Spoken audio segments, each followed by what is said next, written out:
Hey, what is up everyone? Jukem here with a hardcore Nuzlocke of Pokemon HeartGold with only Water-type Pokémon. To sum up a Nuzlocke, if a Pokemon faints, it retires to join millions of players in Final Fantasy XIV permanently, and I can only catch the first Pokemon found in each area. Additional rules that make this hardcore includes level ups for each gym leader's ace, no items in battle, set battle mode, and species clause. The latter is especially important since there are so many water types at our disposal. Water is the most common type, with every Pokemon game having plenty to choose from. In HeartGold's case, it has pretty much every water type from the first two generations. Plenty of fish are in the sea, and they'll be the key to becoming champion and even defeating Pokemon Trainer Red. Let's get started in New Barktown, where Professor Elm requires my assistance. He gives me the choice of two non-waters and, well, a water type. Fiji the Totodile is our friend and starter of the run. Something to note is actually our rival. His name is Dasani, whose Chikorita will be a pain to deal with early on. This first battle is free, of course, but I'm already dreading the Azalea fight. After that, while there aren't any encounters on our way to Violet City, there is one inside the city itself. All thanks to my dude Primo over here. His wisdom and Pokemon tutorials that I watched endlessly as a kid in Fire Red and Leaf Green helped me become the loser I am today. In these games, Primo is the man with the plan, having random Pokemon eggs on him. With the right password, he'll give us one, and after much walking, we hatch a Wooper who we name Nestle. These two will have to tough out Sprout Tower, filled to the brim with Grass-type Bellsprout.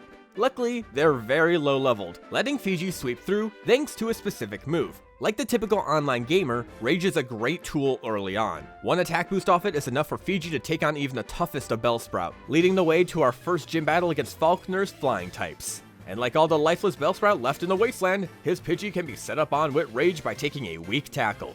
Then we put Pidgey down with Bite.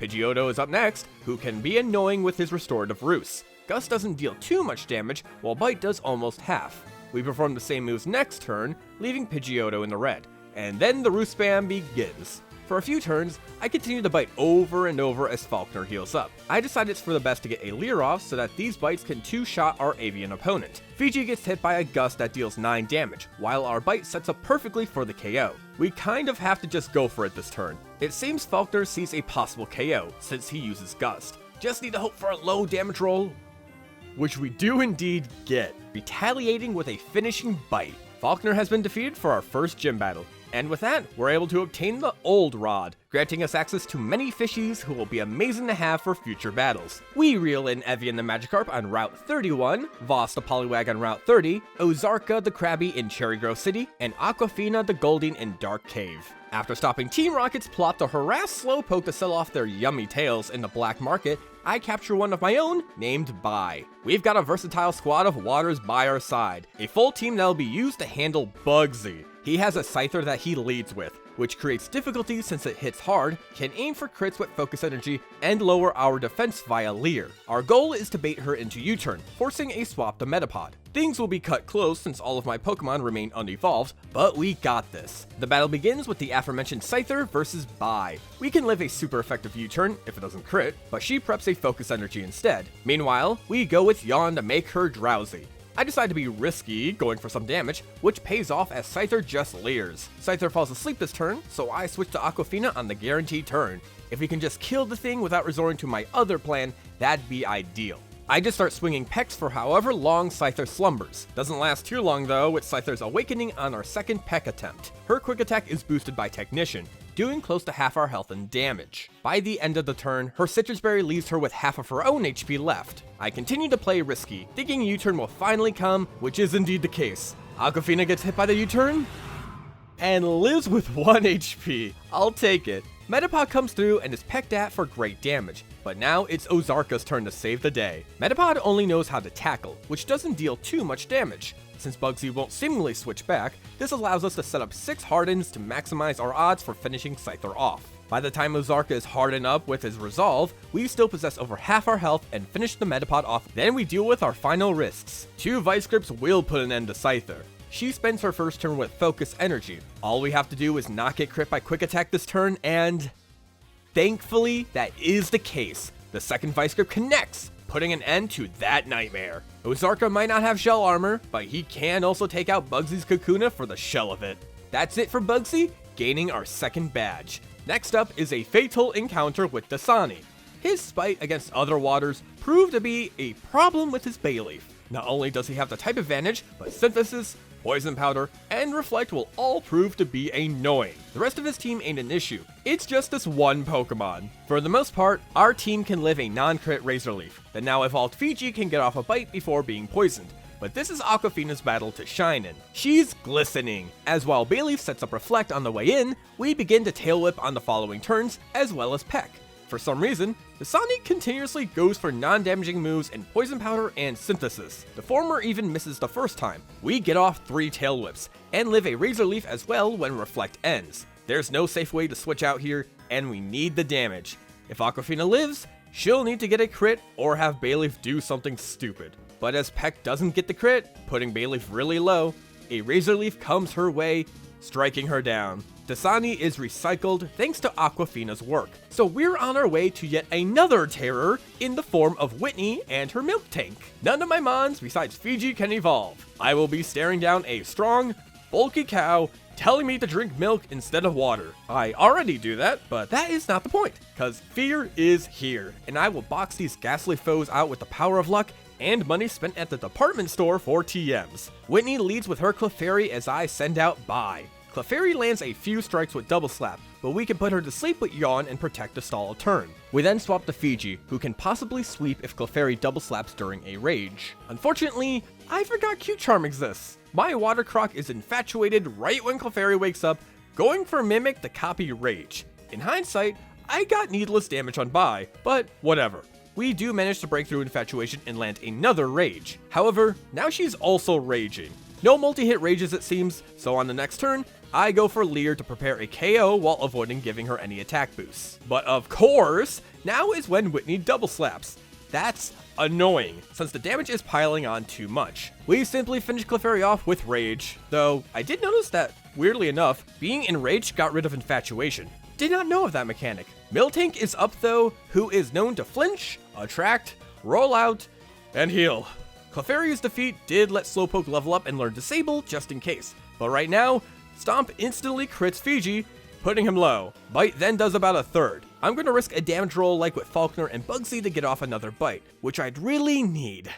It didn't work out, and to save some time, it all goes down from here. Bye misses Disable, which is apparently 80% accurate in this gen for some reason. This allows more stomps. While we do put Miltank to sleep with Yawn successfully, her Lumberry heals it off, and then she flinches us so we can't even yawn again. Combined with a crit flinch from another stomp when attempting Hypnosis with Voss, as well as more flinches and a third crit later on, and our team is wiped out by this infamous cow. I'm not too saddened. Like I said, it's a strong single-stage Pokemon for this point in the game with many unevolved Pokemon. But before a second attempt, you know how humans are about 60 to 65% water? Why don't you all aid me in my channel's overhydration by subscribing? The subscribe bar reaching that percentage would really help the channel stay afloat. Otherwise, it may drown like my first attempt at this run. And I would not be the one responsible for a drowning channel gasping for breath on the internet. And for the question of the day, what's your favorite water-type Pokemon? Mine would be Kingler. Reason why comes from Pokemon Ranger Guardian Signs, where this Kingler can be captured early on. For the fun of it during a playthrough, I never released it and grew very attached, so I had it from beginning to end. Such a silly gimmick in the playthrough that ended up making me like Kingler a lot. But anyway, let's continue. Attempt 2's beginnings are incredibly similar to Attempt 1. I reset until I receive a female Totodile to handle more Infatuation shenanigans. A few other genders also vary, but I did play a lot cleaner against Bugsy and my rival. Aquafina still needed to be sacrificed against Dasani. At the very least, I'm more mentally prepared for Whitney. This time, we're leading with our female Ozarka. She doesn't have shell armor like before, but we're aiming for Hardens to live hits from Miltank before leering multiple times. Can't heal off the damage if we just one-shot you with lower defense, but comically so, this battle is still a clown fest, with 2 separate double slaps getting 1 critical hit each while we set up. I obviously can't be too low on HP when Miltank is sent out. By the time we go for Clefairy's Jugular, Ozarka is at half health and only has +2 defense. This can still buy us time for some leers, as seen by the damage by Miltank's first stomp, which flinches. Only 7 damage though, hopefully we can get a few leers off. Maybe my live reactions to this fight will speak better from here on out. Do not flinch or crit me. She crit me! Cool. Alright. You woke up, don't milk drink. It didn't milk drink. Don't flinch. It crit me. I'm gonna. You forgot to ask for that. I did forget to ask for that. Will a Magikarp tackle take out Whitney's Miltank? Girl, how many more stomps you got in that system of yours? Slaps Miltank. This bad girl can fit so many stomps in her. And she crit me again. There goes Whooper. Farewell. She keeps critting me. As you may have expected, those two other crit deaths dealt psychic damage to me. But Nestle's tail lips are the key to victory. We aren't Aqua finished yet. The sleep and damage pile on thanks to Voss's hypnosis and headbutts. Voss is the boss. A high amount of sleep turns allows one last headbutt to finish her off, at the cost of more of my sanity. Oh, and then, I would say this wins us our third gym badge, but first, we have a surprise boss battle against Whitney's Tears for which water-type Pokemon is superior. I have several water-absorbed Pokemon though, so that is completely free. This girl has the gall to crit me 8 times between both battles, and then of course, the flinches. Oh, dear me, oh my, the flinches, oh baby. All of that, and then she still decides to throw a tantrum? I wish you nothing but the eternal burning that is high school. Succumb to extracurricular activities you don't want to join, lessening the time spent with close friends and family. Feel the wrath of real life, Whitney. But hey, we did get our third badge. Love seeing that. The same amount of badges as I have remaining Pokemon. I will cherish the moments I have with them, for who knows when a Mach 8 cow will stomp on our love in these trying times. I am mentally destroyed. At least, the team can be built back swiftly. There are enough to get back up to 6 party members. First, we receive Bill's Eevee, who we evolve into Vaporeon straight away thanks to obtainable water stones at the Pokeathlon.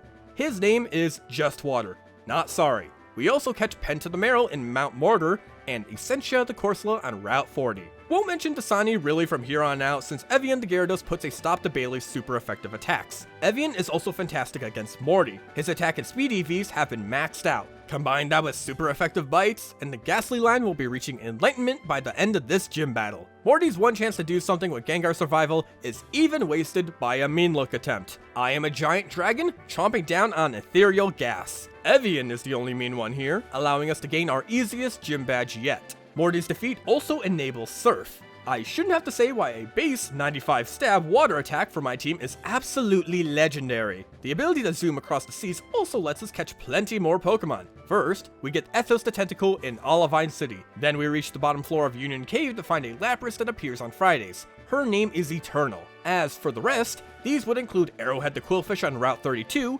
Hint the Chinchou on Route 27, Deer Park the Psyduck in Ilex Forest, and Smart Water the Staryu on Route 34. Finally, there's Pure the Mantine, who we find on Route 41 as we make our way towards Cianwood City. 7 new members for the potential replacements I might need for playing carelessly, which may be the case for our bout against Chuck's fighting types. Just in time for some important evolutions as well, so we're cooking up a Storm for that Storm badge of his. The battle begins with Chuck's Primeape against Pure. The Pig Monkey starts off strong in the Annoyance contest, setting up a double team. This means nothing to Pure though, who surfs for over half his health. Primeape then goes for a super effective Rock Slide. With our defensive investment, a crit won't even KO, but this next surf ends up missing anyway. At risk to a crit now, we swap the Fiji on another Rock Slide for slim damage. Next turn, I get jump scared by Focus Punch. We could get blown up, but luckily, my worries mean nothing due to a connected surf knocking out Primeape. This leaves Chuck with his Poliwrath last. He begins with a Focus Punch right off the bat. No worries here though, as the beginning of Dig avoids the attempt. We then score a nice critical hit that puts Poliwrath in range to activate his Citrus Berry before taking a weak Surf. I now decide to gamble when he'll Focus Punch.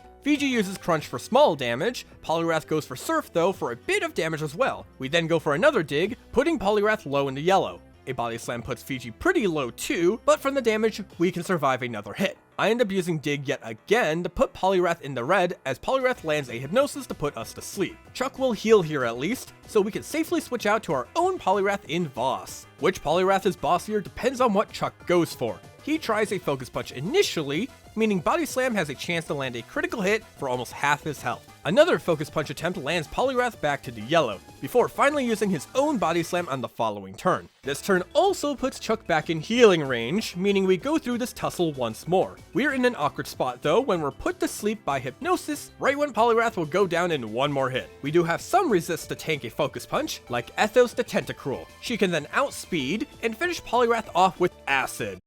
Is what I would say if it actually did. This move is super weak. Good thing this underdeveloped amphibian misses his Hypnosis, or that would have been awkward. A second Acid is for sure enough to knock out this time. This results in Chuck's defeat for our 5th badge. And with that, his wife gives us Fly, because we're Fly, allowing us to make a beeline back to Olivine to challenge Jasmine. Her level cap is higher than Price's, but we've got this locked down with Fiji. His dig is enough to one-shot both of Jasmine's Magnemite, leaving her with her Ace Steelix left. 2 Surfs against a Screeching Steelix result in a damageless gym battle. This nets us our 6th badge from Jasmine. Afterward, we catch our last encounter that I will actively be going for in Waikiki the Shelter on Route 47. There are technically a few more encounters left, but our choices in team members are already pretty great, so I felt that was unneeded. But there's a pretty powerful Water-type Pokemon found at the Lake of Rage. That infamous Red Gyarados is causing a ruckus after its abuse by Team Rocket. The greatest tactic for managing your stress as a giant serpentine fish is to look at a pufferfish, strain the eyes,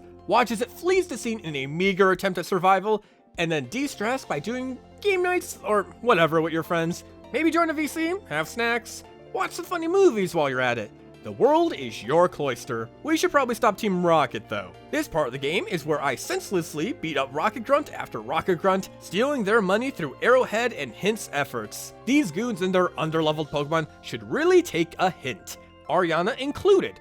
Lance is a pal with his level 40 Dragonite not being completely useless, so she goes down with ease. This brings us to our next gym battle, facing down Price with his chilling ice types. This seal isn't ice, but he's trying and looking cute while doing it. Unfortunately, everyone's eyes are, ironically, watery as we see my evolved Hint deep fry seal with a discharge. Piloswine is up next, but to clear away the tears, we add a bit of seawater via Surf, which had the side effect of OHKOing Piloswine. Whoops. Last is Dugong. He can actually survive a discharge, but we get the 30% paralysis off and cause full paralysis on him. Healing won't prevent a final discharge from finishing Dugong off. Our 7th gym badge has been obtained with the utmost ease. However, this victory can't be celebrated for more than 2 seconds before Goldenrod gets under attack by Team Rocket. Though they are terrorizing Whitney's home city, so it's with the whatever. I'll stop them since it's the right thing to do, of course. Our water types make the entirety of Team Rocket take the freaking hint. Imagine your whole plan getting crushed by an 11-year-old. Like, yeah, that happens in all Pokemon games, but this has to be the most pathetic one. Took over a town for 5 minutes before we come curb stomping you with a pufferfish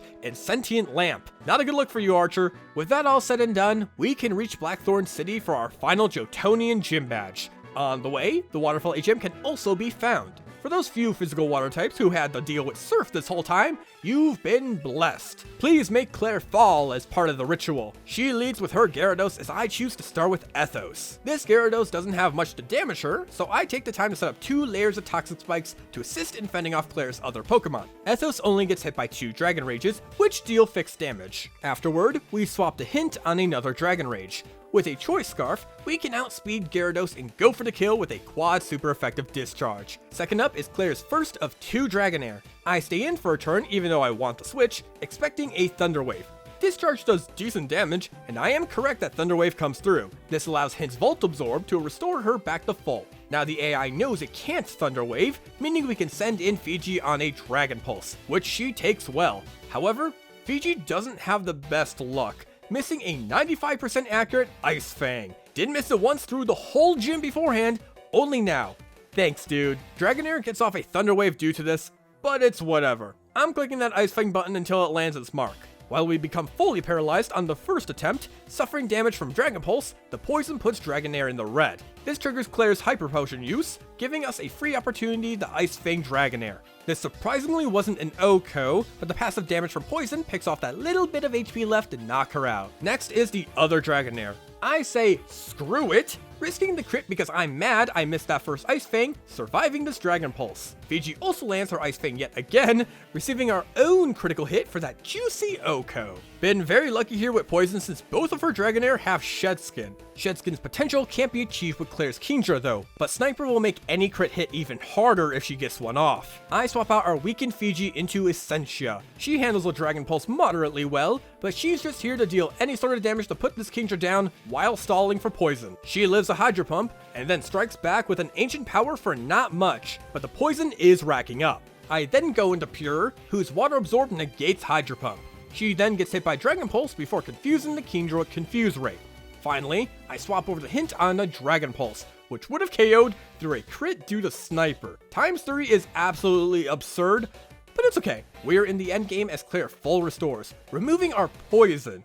Discharge also seems to be only a 3-hit KO. This second discharge will either have to paralyze or crit to avoid a potential crit from Kingdra. And just like that, we do indeed get a paralysis that stops the Seahorse in her underwater tracks. I see that opportunity for one final discharge to crisp up Kingdra, taking her out and defeating Claire. While initially all high and mighty despite losing to a challenger, Claire finally took the hint after some old men threatened to tell her cousin how rude she is, granting us our final gym badge. Now it's off to Victory Road in Kanto. There's some stuff with the Kimono girls, which is normally actually pretty difficult, but Umbreon isn't much, and Hint with her Choice Scarf easily sweeps through the rest of the evolutions. Ho-Oh also ain't a problem when I fight it instead of running like a coward, going down to 2 of Hint's Surfs. Seriously, no one can take the Hint, including Dasani.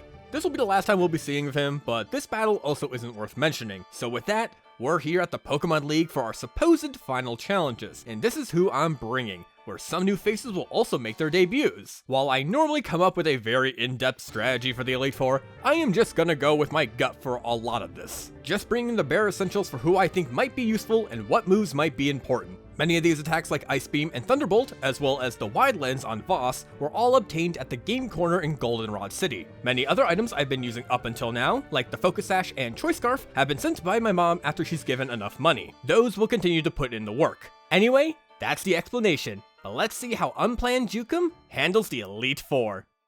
Will and his Psychics are up first. He leads with a Xatu while Hint comes through. Holding a Choice Scarf, a quick and dirty Thunderbolt instantly fries Xatu. Second up is Jinx. We go for a Thunderbolt for some damage, and the best case scenario in Psychic occurs for not even half damage against Hint. This allows her to fire off another Thunderbolt, capable of knocking Jinx out. Third out is Exeggutor, who doesn't have a Grass-type attack. Still, we are locked into a resisted move, so I swap out the Smart Water as Exeggutor just sets up a useless Reflect. We can then safely Oko the stunted tree with an Ice Beam. Will's second Xatu is out now, but she too falls to an Ice Beam in a single strike. Last up is Slowbro. She can't hurt Smart Water much, so we shoot our shot with a Power Gem for decent damage. Slowbro's Amnesia though will make this a slow process. I send in Fiji to hurt her on the physical side, but she also uses Curse to bolster her defense. Crunch puts her in the range to get healed. We just keep whittling her down until Slowbro is low on HP again, though Psychic gets the special defense drop. But Smart Water hasn't been damaged, letting them eventually finish Slowbro off with a few more Power Gems, putting an end to Will's mind games. Going from 6th Eye nonsense to ninja tomfoolery, Koga is up next. He sends out his Ariados as we lead Ethos. I was preparing to take the slightest bit of damage here, however, Ethos is nice enough to land a critical hit Surf to one-shot the spooky spider. Second out is Venomoth, who threatens with Psychic. I swap in Fiji on the mental attack, doing a pitiful amount. A second one doesn't fare much better, allowing Fiji to strike with Waterfall. Venomoth barely hangs on, which is fine for me as Koga wastes a full restore. We put him back into the red, and then next turn, we are able to put Venomoth down for good after taking a third Psychic. Fortress is up now, who is scary with Explosion. I send out my most physically defensive teammate in Waiaki. Koga simply puts up one layer of Toxic Spikes. This will soon be known as a pointless play of his. While a Surf doesn't nail the KO, Koga commits with another Toxic Spikes. Remaining completely healthy, another Surf brings Fortress down. As for Muck, I joked to myself on this first Nevermelt Ice boosted Ice Beam that it will freeze.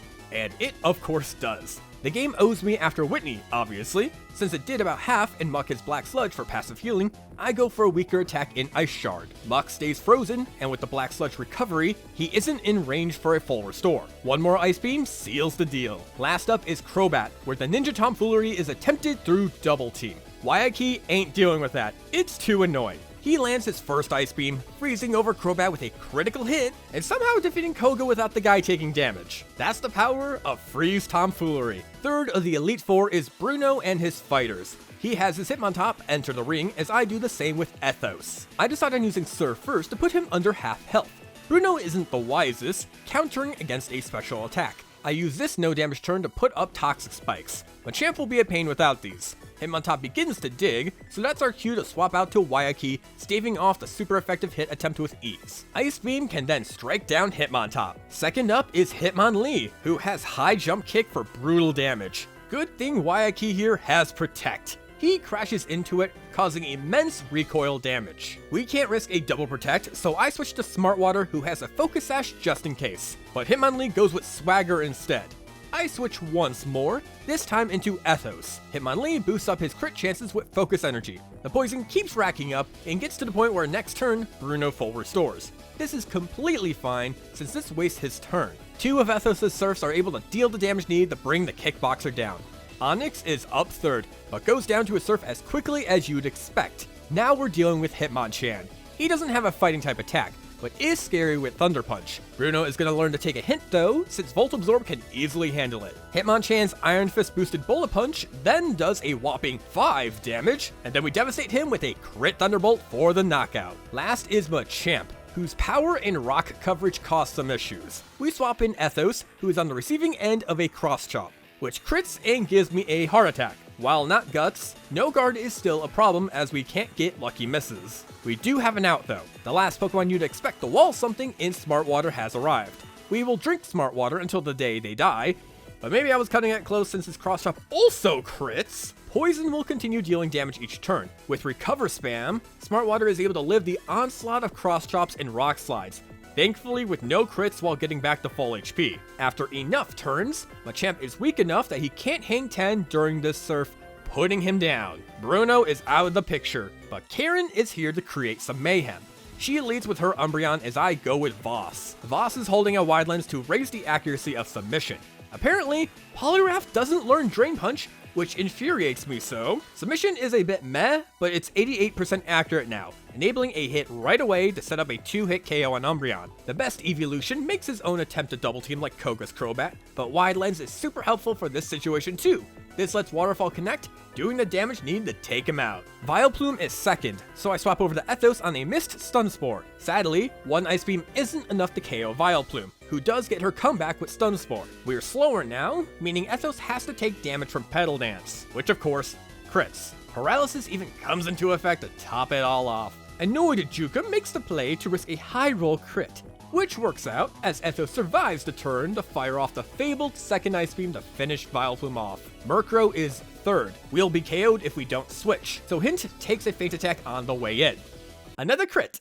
Okay. Getting Whitney flashbacks, not gonna lie. Won't stop this Thunderbolt from obliterating Murkrow though. Houndoom is up fourth. Voss outspeeds and resists the Doggo's fire and dark attacks, but on the way in, her nastiest play is Nasty Plot. Not nasty enough to win you the game, Karen. Waterfall takes her out. Finally is her fast and focus blasting Gengar. Since Karen in all of her infinite wisdom gave her Gengar only Lick as a ghost attack, this will be the first time a fragile psychic type walls one safely. She doesn't even Focus Blast on the switch, only Spite. And even though she lives a Surf, Focus Blast damage is just embarrassing. Full restores won't save you now, Karen. Surf will reach the end goal of putting that Gengar in a watery grave. We've defeated Karen and the entire Elite Four with that. But as always, there's the champion. Lance helped me with the Team Rocket stuff, though I'd say I put in more work considering someone wasn't at the radio tower. However, I can put that aside to bring forth an epic battle. Champion Lance begins the battle sending out his Gyarados, while I lead with Hint. We're both bloodthirsty, going for the quick KO via a quad super effective Thunderbolt. Then comes Lance's strongest Dragonite straight off the bat. Thanks to our Focus Sash, we can safely switch into our Ice Beam user of choice for this battle, Smartwater. They're on the receiving end of an Outrage. It doesn't actually get used up, living on 5 HP surprisingly. But either way, this gives us our chance to press the Ice Beam button. Due to this Dragonite's sassy nature, this KO's only about 81% of the time. I wouldn't say modest nature, 22 special attack IVs and max EVs in against Smart Water is bad, so this is very surprising. However, we get the damage roll that we need, allowing Smart Water to pave the way for Funly, the easiest battle of the Pokemon League. Lance's other two Dragonites suffer the same fate as their tougher brother, while Aerodactyl is outsped and drenched by Surf. All that's left is Charizard. With a quad super effective power gem, the False Dragon ain't looking so hot. I guess I'm not drinking Smart Water anymore, I promise that. Wow. I didn't damage calc here, so cue my surprise when I find out that this Charizard is also sassy-natured. The special defense received from it allowed it to live 12.5% of the time. We had a better chance at killing this thing than the stupid Dragon. Oh, you must be joking. Granted, I could have switched to literally any of my other water types. That's on me. I'm just stunned at the survival. Well, Hint gets to steal the show, it seems. 2 Thunderbolts after Lance's full restore, yeah, it lived one of those two, finally take him down. This wins us the battle against Lance, making us the champion of the Kanto region? We're in the same Kanto League as Gen 1, but we use Johto gym badges? I guess both, but while my legacy in the Hall of Fame has been attained, there's still the rest of Kanto to explore. We have 8 more badges to earn. Since our team is immensely strong and there isn't much downtime between badges, we're gonna summarize the summaries. Not much really happened for these, except funnily right at the beginning. Janine is much better at double team strats than her father, as while her first 2 Pokemon go down pretty easily, Venomoth decided on violence this fine day. Right in front of my salad, Fiji misses 4 waterfalls. And even when she does land 1, it doesn't KO the Moth, who does enough damage to put her in crit range. Thankfully, Eternal Lapras had Perish Song in a worst case scenario. It wasn't needed due to her Surf hitting its mark afterward, but she came in clutch nonetheless. We got through these shenanigans without a death, a successful operation by Team Water.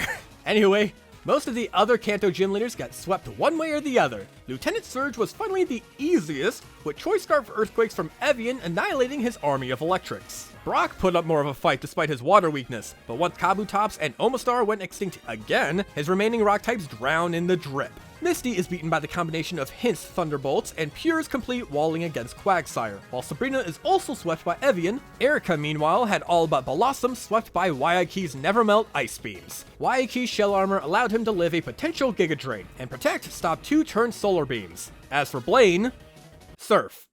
This leaves Blue left, who I will go over normally since his team is very diverse. Plus, we're bringing Deer Park for once, and that's epic. He is the only one left who can learn Psychic. Thanks Kanto only Psychic TM, making me feel worse retroactively for Smart Water's demise. Anyway, Blue begins to battle with his Exeggutor while I lead with Waiaki. With the power of Ice Beam, and a crit that didn't matter, Exeggutor falls. Up comes yet another Machamp that is stressing me out. This guy is packing Thunder Punches and no guard Stone Edges, along with the annoying Dynamic Punch. With Shell Armor, we can survive Stone Edge and a second hit. I decide to scout with Protect before pulling the trigger with Ice Beam, though Machamp continues to Stone Edge. Because I'm not confused, I Ice Beam another time to put Machamp very low. However, this is where Dynamic Punch makes an appearance. We live, but the guaranteed confusion means we have to switch. Luckily, it's the turn Blue heals, so Deer Park gets to make his debut without entrance injuries. We'll be risking a crit, but the Psychic here is needed, causing enough damage from Machamp to be KO'd by another. Machamp uses his Thunder Punch though, and not surprised, really. Deer Park makes his debut, Psychics, dies from a crit, and I get absolutely zero explanation. On the right side, this was Deer Park's one purpose in the battle, and he fulfilled it, giving Ethos a safe switch in to avenge the Deer Ducko with Surf. Rhydon is out now. As you may expect, a free knockout with a 4x super effective Surf. The same can be said for Blue's brought out Arcanine. Very kind of him to make this less stress inducing for me. Gyarados is 5th out, but Hint will do the funny pun, as even with Dragon Dance, our Choice Scarf lets us outspeed. One Thunderbolt shocks the Serpent into submission, leaving Blue's other Electric Weak Pokemon in Pidgeot for last. Blue talks like this will be an amazing comeback on his end, and then we get the anticlimactic finish of mashing the Thunderbolt button once more for a clean OHKO. This results in Blue's defeat, granting us our final Kantonian Gym Badge. With 16 badges under our belt, we finally have access to Mount Silver, where our fateful duel with Red is found. I've made the level cap for this 84 for each of his Kanto starters, as opposed to 88. That's just on a Pikachu, which is, well, a Pikachu. This is the real final battle of the run. Who would have thought we made it this far? Not me! We've proven our worth in Johto and Kanto. Now let's prove it to Pokemon Trainer Red. Red begins the battle with his Light Ball Pikachu against our ever-reliable partner, Hint. Scarfed Ice Beam is on its way, almost one-shotting Pikachu then and there. Pikachu gets baited into a Volt Tackle that gets Volt Absorbed instead. Also, thanks to setting my special DS on a specific day, Hail for this battle is replaced by Diamond Dust in the overworld. This means I won't take constant damage throughout the fight, though Hint does receive a bit from a priority quick attack before finishing the Pikachu with another Ice Beam. Second up is Venusaur, who is why I locked myself into Ice Beam for, but now I'm realizing it won't knock him out in one hit. Instead, I swap out the Pure, who is hit by Giga Drain, which crits. At this point, I want this run to end since I've been crit non-stop. Pure gets hit by a Sludge Bomb before dealing a small bit of damage with the Wing Attack. I now switch to Ethos on another Sludge Bomb for minimal damage. I'm thinking Ice Beam will now be enough to KO this guy, but that proves to be false as he's hanging on in the yellow. Even worse is succumbing to Sleep Powder. During our guaranteed sleep turn, Frenzy Plant does a brutal amount of damage to us, but Ethos hangs on. It's good Venusaur is forced to recharge this turn, allowing a free switch over to Waikiki, whose Ice Beam can pick off that last bit of HP for the KO.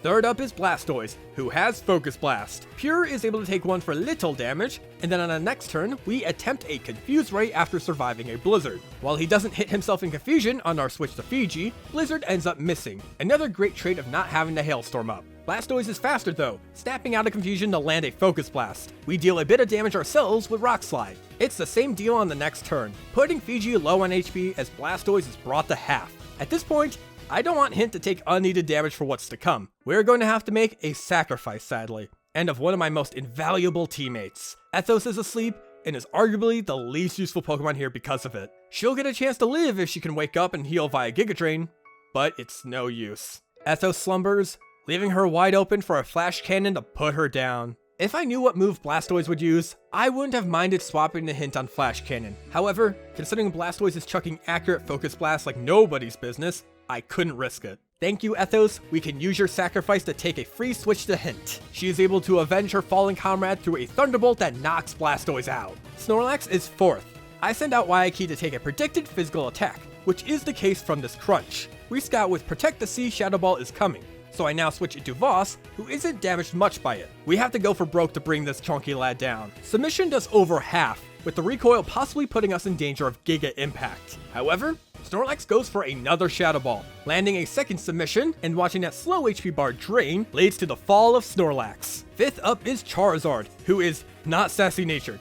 Voss will bait Air Slash, granting us an easy swap over to Hint, who tanks it quite well. Then, we outspeed and one-shot Charizard via a Thunderbolt, which obviously gets an unnecessary crit. I won't be mocked by the game for much longer, as Lapras is Red's final Pokemon. A Thunderbolt puts Lapras very low, while Body Slam deals a decent chunk to Hint. One more will do it, but I feel the need to have Fiji put in the work. I swap her in on another Body Slam, which doesn't paralyze. Then, a super effective Rock Slide makes contact with Lapras, delivering the final blow to Red's team as he goes down. We've done it at last. Red is defeated, and this wins us the entire run. That is that. It's funny to think how this is only the second time I've fully completed HeartGold Soul Silver. While I do like them, I think I do agree with some of the criticisms for it, like the weird lack of Johto Pokemon for many Johto gym leaders, or the weird level scaling at times, especially in Kanto. At least from a Nuzlocke point of view though, zooming past the Kanto gyms isn't a problem. Not my cup of tea entirely, but these games were great, and this run was a lot of fun with a variety of unique water types. I used all the Pokemon I caught at least once, without even considering the off-screen battles. That was a surprise to me, but a great one. As for the notable Pokemon themselves, I was quite disappointed with Feraligatr. I know it has access to agility and sword stance, but a lot of the time, it felt simpler to have any other Pokemon deal with most situations. Plus, when you compare it to Gyarados, who can boost both stats simultaneously with Dragon Dance and have room for another move slot, it just felt a bit meh overall. Feraligatr just didn't hit hard enough, and I know part of that is because I had 0 attack IVs, which is why I felt the need to have it do something against Red at the end. At least most of the other members of our reoccurring party did put in a lot of work, like our Cloyster, and especially Volt Absorb Lantern. Kinda got carried by it, not gonna lie. Also, if you were wondering why I wasn't using Gyarados much, it's because I mentioned it, Dragon Dance is really strong. I did bring it out for special occasions like against Surge and Sabrina, but that's mostly when I wanted the battles to be easier, when I know I would probably lose someone otherwise. It's just too strong, that's just to sum it up. Anyway, I hope you all enjoyed this challenge summary. As always, subscribe if you wish to see more Nuzlocke content from yours truly, and check out the community Discord in the description down below. I'll see y'all next time.